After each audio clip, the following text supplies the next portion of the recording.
اچھا تو لیڈیز بھی ہیں ماشاءاللہ. آپ باقاعدہ ہومیوپیتھی کلاس میں بیٹھتی ہیں؟ پہلے جو لیکچرز ہوئے تھے وہ سنے کسی نے؟ ہیں؟ اچھا. یہ کلاس اس لیے ہے کہ اگر موقع پر کوئی سوال ہوں تو آپ لوگ بے شک جب چاہیں ہاتھ کھڑا کر کے آواز دے کے بیچ میں سوال کر سکتے ہیں، تاکہ ساتھ ساتھ جو ذہن میں سوال اٹھتے ہیں ان کے جواب دیتے ہیں. باہر سے تو اتنی سہولت نہیں ہوگی سب کو کہ فوری فون کریں، بڑا لمبا جھگڑا ہے، لیکن ان کی نمائندگی آپ لوگ کر دیں گے. کیوں ڈاکٹر صاحب آپ نے جو پہلے لیکچر تھے کوئی سنے تھے جو ابتدائی ہیں؟ اچھا وہ ضروری ہیں سننے، اس کے بغیر ہومیوپیتھک کا جو فلسفہ ہے وہ سمجھ نہیں آ سکتی. اور جب تک وہ نہ سمجھ آئے خالی دوائیں رکھنا کافی نہیں ہے، اس کی مدد سے پھر دواؤں کا استعمال ہوتا ہے. کسی اور نے سنے ہیں جس کو کوئی ذہن میں سوال اٹھتا ہو تو پوچھ لیں. جو پہلے لیکچرز آغاز میں جو شروع ہوئے تھے، یعنی سب سے پہلا لیکچر جو ہومیوپیتھک فلسفے کا تھا اور اس سے تعلق پھر آگے اور باتیں شروع ہوئی ہیں، وہ آپ میں سے کسی نے سنا ہوگا؟ ہیں؟ پھر کیا کوئی سوال ایسا ہے کرنے والا اس سے متعلق، یا پھر بات آگے بڑھائیں؟ جی فرمائیے. وہ اس میں ایک چیز میں نے دعا میں پوچھی تھی کہ جیسے ان کا نقصان کوئی نہیں ہوتا، لیکن بات کیا نہیں ہوتا؟ دوائیاں جو ہیں سیف ہوتی ہیں ہومیوپیتھی کی عام طور پہ محفوظ ہیں، خطرناک نہیں ہیں، یہ مراد ہے آپ کی. ہاں جی، لیکن بعض دفعہ ایک دوائی کو دوسرے کے ساتھ ملانے کا جو یہ کہتے ہیں کہ یہ دشمن دوائی ہے اور ایک اس کا اثر ظاہر کر دیتی ہے، اس کا کیسے پتہ چل سکتا ہے؟ اس کو پڑھنے سے پتہ چلے گا، تجربے سے.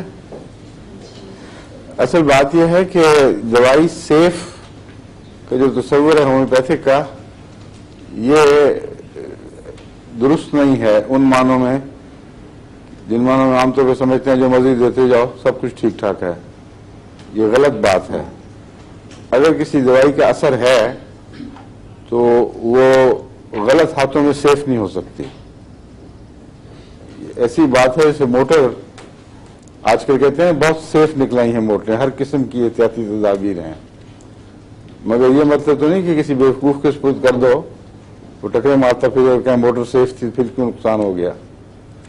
سیف کا مطلب یہ ہے اگر اس کو صحیح استعمال کرو گے تو اس کے کوئی بد اثرات ظاہر نہیں ہوں گے. ان معنوں میں جب ہومیوپیتھی کو سیف کہتے ہیں تو ان کے ذہن میں بعض ایلوپیتھک دوائیں ہیں جو محفوظ ہاتھوں میں ہوتے ہوئے بھی نقصان پہنچا جاتی ہیں. مثلا ایسپرین کی میں نے مثال دی تھی. جب سر درد بڑھتی جائے یا کسی اور عضو میں ایسی تکلیف ہو کہ ڈاکٹر مجبور ہوں ایسپرین دینے پر، تو جب وہ زیادہ دیتے ہیں تو جانتے ہیں کہ اس کے بد اثرات بعض میوکس میمبرینز پر، معدے کی جھلیوں پر بھی، گردے کی جھلیوں پر بھی، دل کی جھلیوں پر بھی منفی پڑتے ہیں اور بڑھنے شروع ہو جاتے ہیں، یہاں تک کہ پھر ان کے علاج کے لیے بھی ضرورت پیش آ جاتی ہے. یہ مراد ہے ان سیف سے ہومیوپیتھک اصطلاح میں، کہ خواہ معالج کتنا ہی سمجھدار کیوں نہ ہو، کتنا ہی مضمون سے واقف کیوں نہ ہو، وہ جب ایلوپیتھک دوائیں استعمال کرتا ہے تو اس کی مجبوری ہے کہ بعض صورتوں میں ایک مرض کو دور کرتے ہوئے دوسری مرضیں پیدا کر دیتا ہے. ہومیوپیتھک میں جو سیفٹی کا معیار ہے یعنی محفوظ ہونے کا، اس کا بہت گہرا تعلق ڈاکٹر سے ہے، لیکن ڈاکٹر اگر صحیح تشخیص کرتا ہے تو اس دوا سے خواہ وہ کتنی بھی استعمال کی جائے کوئی نقصان نہیں ہے. پھر ایک اور بہت اہم بات ہے پوٹینسی کا استعمال. پوٹینسی کا استعمال اور کتنی دیر میں کوئی دوا دہرانی ہے. اس سلسلے میں ایک بات یاد رکھیں کہ ہومیوپیتھک پروونگ کا مطلب یہ ہوتا ہے، پروونگ کہتے ہیں وہ طریق جس سے ہومیوپیتھک دواؤں کے اثرات مرتب کیے گئے ہیں.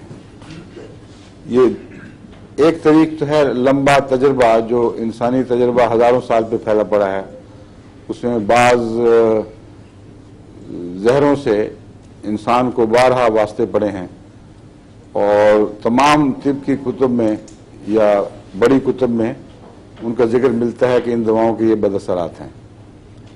ان سے ہومیوپیتھس نے ایک ان دواؤں کا تعارف تیار کیا کہ یہ دوائیں جب کھائی جائیں تو اس کے یہ بد اثرات ہوتے ہیں.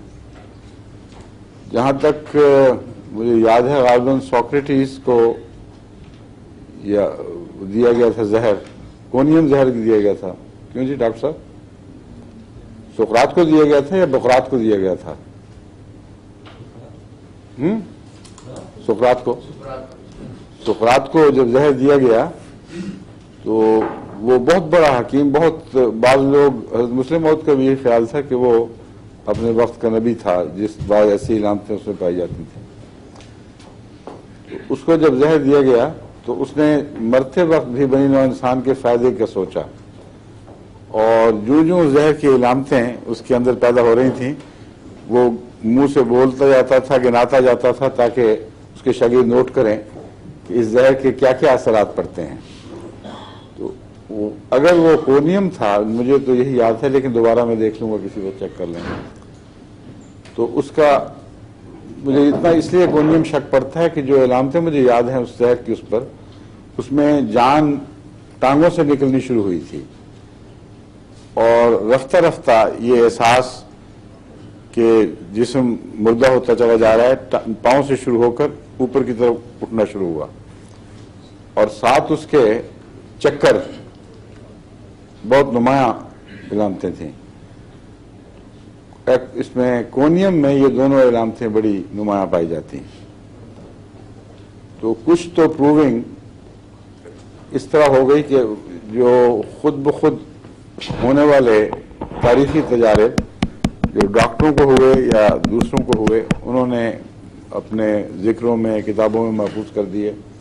ان سے ہومیوپیتھس نے اسٹڈی کر کے ہر زہر کا ایک تعارف الگ لکھ لیا، لیکن اس طریق پر بہت گہری تفصیل سے ان دواؤں کے باریک اثرات کا علم نہیں ہو سکتا. ڈاکٹر کینٹ نے ہنیمن نے، جو ہومیوپیتھی کے موجد ہیں، انہوں نے ایک اور بات یہ دریافت کی کہ وہ زہر جو تھوڑی مقدار میں بھی انسان کو دیے جائیں، وہ اگر ایک دفعہ دینے پر اثر انداز نہ ہو تو تھوڑی مقدار میں بار بار دیے جائیں تو ان کا اثر ظاہر ہو جاتا ہے. اس علم سے انہوں نے پھر پروونگ کا ایک نیا طریق ایجاد کیا. پروونگ کہتے ہیں ہومیوپیتھک دوا بننے سے پہلے بعض زہروں کو، جن کے متعلق مشہور ہے کہ خطرناک ہیں یا استعمال میں بھی آئے ہیں لیکن تفصیل معلوم نہیں کہ ہر عضو پر کیا اثر پڑتا ہے، ذہن پر کیا اثر پڑتا ہے، انہوں نے ان کو ہومیوپیتھک طریق پر ڈائلیوٹ کر لیا، یعنی اس کا ہلکا، بہت ہی کمزور محلول تیار کر لیا. پوٹنٹائز کرنے کے بعد ابھی چھوٹی پوٹنسی تھی تو انہوں نے اپنے اوپر اس کو استعمال کرنا شروع کیا، بار بار کھانے لگے. تو ایک دفعہ جب کھایا جائے ایسا زہر تو رد عمل دکھاتا ہے، اور اس کے برعکس جسم کو تیار کرتا ہے اس کے خلاف حملے پر. لیکن ہنیمن کے مشاہدے میں یہ بات آئی کہ اگر بار بار تھوڑے وقت میں سے وہ چوٹیں ماری جائیں تو جسم اس سے کمزور ہونے کے باوجود اس سے مغلوب ہو جاتا ہے اور اس کی علامتیں ظاہر کرتا ہے، مگر اتنی خطرناک حد تک نہیں کہ جیسے اصل زہر بڑی مقدار میں دے دیا گیا ہو. اس لیے علامتیں معلوم ہو جائیں گی لیکن جسم کو کوئی گہرا خطرہ نہیں ہوگا، سوائے اس کے کہ حد سے زیادہ کوئی آدمی یہ کام کرتا چلا جائے. تو اس طریق پر انہوں نے بھی اور ان کے شاگردوں نے بھی، جو دن بدن ان کے ساتھ بڑھتے چلے جا رہے تھے، کثرت سے اپنی قربانی پیش کی، اور بے شمار زہر ایسے ہیں جو آج ہومیوپیتھی کتابوں میں دواؤں کے طور پر ملتے ہیں جن کا ان کی قربانیوں سے تعلق ہے. انہوں نے بہت ہی خفیف مقدار میں ان کو بار بار کھایا، اور پھر ان کو ذہنی طور پر ہنیمن نے تیار کر دیا تھا کہ کن کن باتوں کا تم نے خیال کرنا ہے. مثلا سب سے زیادہ اہمیت ہومیوپیتھک تشخیص میں ذہنی علامتوں کو دی جاتی ہے. اور ذہنی علامتوں سے مراد برین کی علامتیں نہیں بلکہ روح کے احساسات، جن کے ہم روح کے احساسات کہہ سکتے ہیں، لیکن عام عرف عام میں ذہنی علامتیں کہتے ہیں۔ ہنیمن کے نزدیک سب سے زیادہ اہمیت مریض کی تشخیص میں ذہنی علامتوں کی ہے۔ اگر جسمانی علامتیں ذہنی علامتوں کے مطابق اس طرح ہو جائیں کہ کسی ایک زہر میں وہی ذہنی علامتیں پیدا ہوں جو جسمانی علامتیں پیدا ہوتی ہیں، تو پھر بے فکر اور بے تکلف ہو کر آپ ہومیوپیتھک میں وہ دوا اس کو دیں اور غیر معمولی طور پر اس کا جلدی اثر پڑے گا اور مکمل شفا ایک ہی دوا سے ہو سکتی ہے۔